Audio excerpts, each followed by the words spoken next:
Bismillahirrahmanirrahim. Assalamualaikum warahmatullahi wabarakatuh. Saya Sayyidah Alia Izzati dari kelas SMG semester 5 dengan NIM 102190169. Di sini saya akan melaksanakan ujian akhir semester kompilasi hukum ekonomi syariah yang membawakan sebuah judul yaitu mengenai jual beli pohon trembesi. Jual beli yang saya angkat pada kesempatan kali ini yaitu jual beli pohon trembesi yang dilakukan oleh Pak Sujud selaku penjual kepada Bu Tari selaku pembeli yang terjadi di Jalan Moyo, Desa Gandung, Kecamatan Barak, Kabupaten Ponorogo beberapa bulan yang lalu. Nah, deskripsi kasusnya yaitu Pak Sujud selaku penjual pohon trembesi ini menjualkan pohon trembesi miliknya kepada Bu Tari selaku pembeli. Nah, tapi Bu Tari ini sebenarnya juga sebagai pedagang kayu. Nah, kemudian Pak Sujud tadi menjual pohon kepada Bu Tari sebelum pohon tersebut ditebang. Seperti itu. Jadi nanti penebangan pohon diserahkan kepada Bu Tari setelah terjadi jual beli atau kesepakatan bersama antara Pak Sujud dan juga Bu Tari gitu. Nah, sebelum pohon tersebut dijual, itu Bu Tari selaku pembeli tadi mendatangi pohon tadi gitu untuk melihat keadaan daripada pohon tersebut agar tidak terjadi penyesalan di kemudian hari gitu, agar terjadi kepuasan. Nah, ketika proses khiar ini tadi Pak Sujud menerangkan dan menjelaskan kepada Bu Tari keadaan daripada pohon trembesi tadi, bahwasanya pada pohon trembesi tadi terdapat sedikit kecacatan, yaitu ada sedikit kerapuhan di bagian luar pohon seperti itu. Dan atas cerita tadi pun Bu Tari juga mengetahui dan melihat langsung keadaan pohon. Nah, atas kejadian itu, atas kerapuhan tadi, maka mereka berdua itu sepakat menetapkan harga pohon trembesi itu dengan harga yang murah, yaitu 1 juta rupiah. Namun walaupun demikian masih ada keuntungan gitu antara mereka berdua karena ada kerapuhan tadi. Nah, setelah terjadi kesepakatan, maka terjadilah ijab kabul antara Pak Sujud dan juga Bu Tari. Nah, kemudian beberapa hari setelah ijab kabul tadi, Bu Tari melaksanakan penebangan pohon yang mengundang tukang tebang pohon dengan mesin.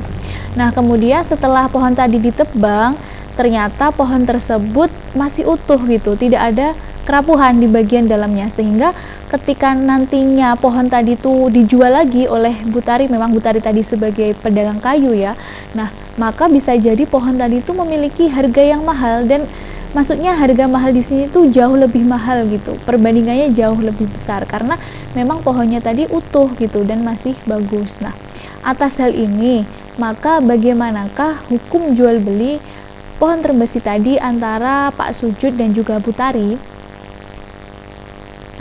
Sebelum kita membahas mengenai bagaimana hukumnya, mari kita lihat teorinya terlebih dahulu. Yang pertama yaitu teori yang terdapat dalam KHES. Itu yang pertama adalah pasal 20 ayat 2 yang menyatakan bahwasanya bai atau jual beli adalah jual beli antara benda dengan benda ataupun pertukaran benda dengan uang.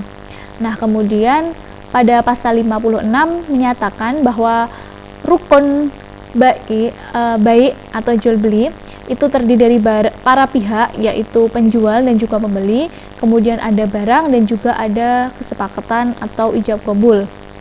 Kemudian pasal 60 yang menyatakan bahwa kesepakatan dilakukan untuk memenuhi kebutuhan dan harapan masing-masing pihak. Jadi para pihak tadi itu pastinya mendapatkan keuntungan gitu. Kemudian pasal 62 yang menyatakan bahwa penjual dan pembeli tadi wajib menyepakati nilai objek jual beli yang diwujudkan dalam harga gitu. Jadi setelah adanya harga itu setelah terjadi kesepakatan maka ada harga gitu. Jadi dengan adanya harga maka terjadi kesepakatan antara penjual dan juga pembeli.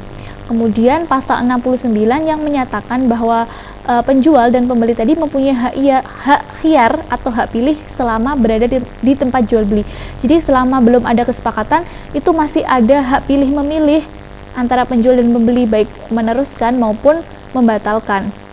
Kemudian pasal 75 ayat 4 yang menyatakan bahwa jual beli tersebut berakhir setelah terjadi pembayaran dan penyerahan barang. Jadi ketika sudah terjadi pembayaran dan penyerahan, maka ya jual belinya telah selesai dan menjadi hak masing-masing.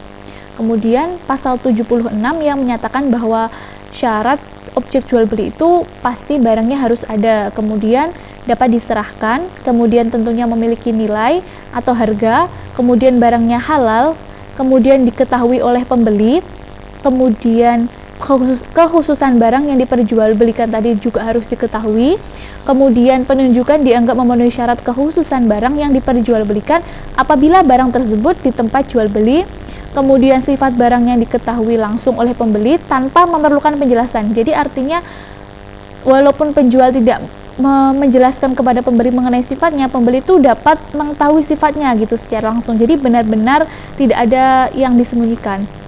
Kemudian barang yang dijual harus ditentukan secara pasti pada waktu akad gitu. Nah, kemudian pasal 79 ayat 1 yang menyatakan bahwa penjual ini mempunyai hak untuk bertasarruf terhadap harga, atau penjual memiliki hak untuk menetapkan harga yang dijual sebelum menyerahkan barang tersebut. Kemudian pasal 81 ayat 1 yang menyatakan bahwa setelah akad dilakukan, pembeli wajib membayar harga dan penjual wajib menyerahkan barang. Kemudian pasal 85 ayat 1 yang menyatakan bahwa barang yang dijual melalui akad tanpa syarat harus diserahkan pada tempat barang itu berada pada saat jual beli tadi berlangsung. Kemudian pada pasal 86 ayat 1 menyatakan bahwa seluruh komponen biaya yang terkait dalam jual beli tadi dibebankan kepada pihak atau para pihak sesuai kesepakatan gitu. Apapun yang terkait dengan jual beli, biaya yang terkait dengan jual beli. Kemudian pasal 91 yang menyatakan bahwa jual beli yang sah dan mengikat ini berakibat berpindahnya kepemilikan. Jadi ketika jual belinya sah ya berpindah kepemilikan dari penjual maupun pembeli, terus uangnya dari pembeli kepada penjual. Kemudian pasal 95 yang menyatakan bahwa jual beli yang memenuhi syarat dan rukun maka jual belinya tadi sah. Terus pasal 97 yang menyatakan bahwa jual beli yang belum menimbulkan hak dan kewajiban atau ghair lazim, maka penjual dan pembeli memiliki hak pilihan atau khiyar untuk membatalkan jual beli itu. Itu tadi teori dalam KHES terkait kasus pohon terbesi tadi. Nah, kemudian yang sekarang kita akan membahas mengenai teori dalam fatwa DSN MUI nomor 110 tahun 2017 mengenai jual beli. Yang pertama yang berkaitan yaitu ketentuan umum angka 1 yang menyatakan bahwa jual beli adalah akad antara penjual atau al-bai' dan pembeli atau al-mushtari yang mengakibatkan berpindahnya kepemilikan objek yang ditukarkan atau barang. Di sini barang dalam bahasa Arab disebut mutman atau mabi, dan harga atau taman. Kemudian pada bab 2 yang menyatakan bahwa akad jual beli harus dinyatakan secara tegas dan dapat dipahami serta dimengerti oleh kedua belah pihak, baik penjual maupun pembeli. Kemudian akad tersebut boleh dilakukan secara lisan, tertulis, isyarat, perbuatan atau tindakan, serta dapat dilakukan secara elektronik sesuai dengan syariah serta peraturan perundang-undangan yang berlaku. Kemudian bab 3 angka 2 yang menyatakan bahwa penjual atau al-bai' dan pembeli atau al-mushtari wajib cakap hukum. Artinya tidak sah ketika jual beli itu dilaksanakan oleh anak kecil yang belum mengetahui hukum, belum memayis, belum mengetahui yang baik dan buruk sesuai dengan syariah dan peraturan perundang-undangan yang berlaku. Kemudian bab 4 yang menyatakan bahwa musman atau mabi atau barangnya tadi boleh dalam bentuk barang dan atau hak milik penjual secara penuh, boleh dimanfaatkan dan diperjualbelikan menurut syariah dan peraturan perundang-undangan yang berlaku, kemudian berwujud, kemudian barangnya pasti dan dapat diserah terimakan pada saat terjadinya jual beli. Kemudian bab 5 yang menyatakan bahwa harga dalam akad jual beli tadi harus dinyatakan secara pasti pada saat akad, baik melalui tawar-menawar, lelang ataupun tender. Kemudian yang terakhir bab 7 angka 1 yang menyatakan bahwa setiap akad jual beli ini wajib memenuhi rukun dan syarat-syaratnya. Apabila tidak memenuhi rukun dan syaratnya, maka jual belinya batal. Artinya ketika sudah batal, maka jual belinya tidak sah.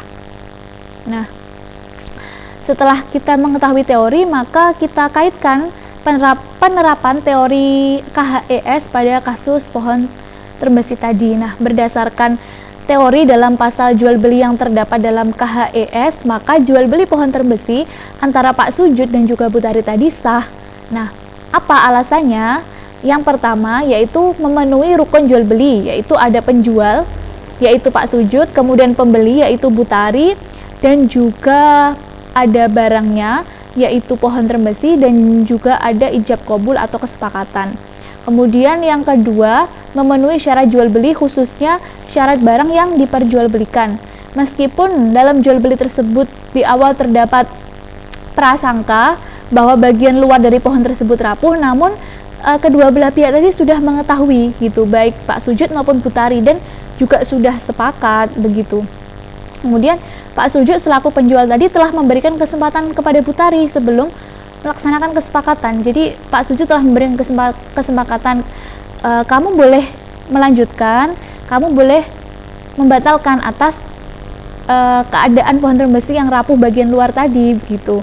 Nah, kemudian setelah mengetahui tadi juga Pak Sujud dan Bu Tari tadi menetapkan harga gitu. Jadi pertimbangan harga itu dilaksanakan karena keadaan pohon tadi gitu. Jadi memang antara kedua belah itu sudah sama-sama saling setuju dan saling sepakat. Nah, kemudian alasan yang kelima yaitu meskipun setelah ditebang ternyata pohon tersebut dalam keadaan baik dan kemungkinan dapat dijual lagi dengan harga yang jauh lebih mahal, namun di sini tuh tidak ada rasa penyesalan dari Pak Sujud. Mengapa demikian? Karena memang sudah terjadi kesepakatan gitu. Jadi walaupun pada kenyataannya seperti itu, ya Pak Sujud tetap ikhlas gitu karena memang sudah sepakat begitu. Kemudian setelah akad atau kesepakatan dilakukan, Pak Sujud tadi menyerahkan barang sepenuhnya kepada Bu Tari, meskipun ya barangnya masih dalam keadaan di atas tanah karena memang ya barangnya itu berwujud pohon dan belum ditebang, jadi ya masih di tempatnya Pak Sujud. Namun Pak Sujud sudah menyerahkan barang secara penuh kepada Bu Tari, mau ditebang mau diapakan itu sudah haknya Bu Tari. Kemudian dikarenakan pohon tadi berbentuk pohon ya dikarenakan barang tadi berbentuk pohon dan memerlukan ditebang, maka Bu Tari tadi mendatangkan tukang tebang. Nah, ketika mendatangkan tukang tebang pohon kan pastinya Bu Tari juga membayar. Nah, bayarannya itu kan dibebankan kepada Bu Tari.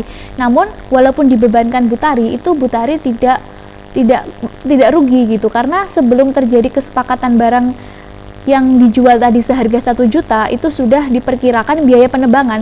Jadi harga 1 juta tadi sudah dikurangi harga biaya penebangan pohon gitu, sehingga tidak terjadi kerugian di pihak Bu Tari begitu. Nah, setelah menerapkan teori KHES dalam kasus, selanjutnya adalah menerapkan fatwa DSN MUI pada kasus. Nah, berdasarkan fatwa DSN MUI tentang jual beli tadi, maka jual beli yang dilakukan oleh Pak Sujud dan Bu Tari juga sah. Nah, alasannya sama dengan KHES. Yang pertama, memenuhi rukun dan syarat jual beli seperti yang sudah ada dalam KHES tadi.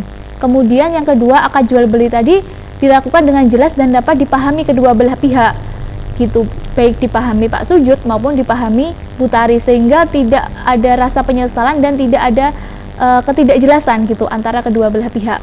Nah, kemudian pohon terbesi, maaf di sini saya menulisnya salah sedikit, pohon beringin maksudnya pohon terbesi yang dijual Pak Sujud mengandung manfaat dan barangnya tadi boleh diperjualbelikan menurut syariat serta peraturan perundang-undangan yang berlaku. Artinya barangnya tadi halal dan bukan termasuk barang yang haram. Kemudian harga barang tersebut telah ditetapkan secara pasti oleh kedua belah pihak, baik Pak Sujud selaku penjual maupun Bu Tari selaku pembeli. Nah, berdasarkan teori serta penerapan teori baik dalam KHES maupun dalam fatwa DSN MUI, maka diperoleh kesimpulan sebagai berikut. Yang pertama, jual beli yang dilakukan antara Pak Sujud dan juga Bu Tari adalah jual beli yang sah menurut KHES dan fatwa DSN MUI, sehingga jual beli tersebut tidak bertentangan dengan KHES serta fatwa DSN MUI. Nah, antara KHES dan fatwa DSN MUI yang mengatur jual beli ini saling berkesinambungan dan berhubungan gitu. Jadi tidak bertentangan antara aturan jual beli yang ada dalam KHES maupun aturan jual beli yang ada pada fatwa DSN MUI. Nah, atas kasus tadi, maka di sini dapat diperoleh suatu saran, yaitu begini, sebenarnya setelah dianalisis dan didasarkan pada teori, maka jual beli yang dilakukan oleh Pak Sujud dan Bu Tari tadi merupakan jual beli yang sah karena sudah memenuhi aturan-aturan yang terdapat dalam KHES, kemudian dalam fatwa di SN MUI juga, sehingga ia tidak bertentangan dengan syariat Islam. Namun, akan lebih baiknya jika Pak Sujud tadi menjual pohon terbesi kepada Bu Tari tadi setelah ditebang. Mengapa demikian? Karena agar diketahui secara jelas keadaan pohon dan dapat ditetapkan harga yang sesuai gitu. Karena kan tadi perkiraannya itu ketika sebelum ditebang itu ada kecacatan, ternyata setelah ditebang itu pohonnya masih bagus. Jadi akan lebih baiknya ketika dijual itu setelah ditebang gitu, jadi tahu begitu. Jadi dijualnya itu sudah dalam bentuk kayu. Namun meskipun demikian jual belinya tetap sah gitu yang dilakukan Pak Sujud dan Bu Tari karena sudah memenuhi peraturan-peraturan yang ada. Nah, saran yang dapat disampaikan adalah bahwa dalam melaksanakan suatu transaksi apapun, baik itu jual beli maupun yang lainnya, itu harus selalu memperhatikan rukun, syarat dan peraturan-peraturan lain yang terkait jual beli, baik yang terdapat dalam KHES, fatwa di SN MUI maupun dalam aturan lain. Karena pada dasarnya segala bentuk muamalah yang dilakukan oleh umat Islam itu tidak lain dan tidak bukan adalah untuk kemaslahatan bersama, baik untuk penjual maupun pembeli, baik untuk pihak pertama maupun pihak kedua. Nah, semoga segala urusan kita dipermudah oleh Allah Subhanahu wa taala. Amin. Mungkin itu yang dapat saya sampaikan pada pelaksanaan ujian akhir semester Kompilasi Hukum Ekonomi Syariah pada kesempatan kali ini. Ada kurang lebihnya saya mohon maaf yang sebesar-besarnya. Akhirul kalam, wallahul muwafiq ila aqwamit thoriq. Wassalamualaikum warahmatullahi wabarakatuh.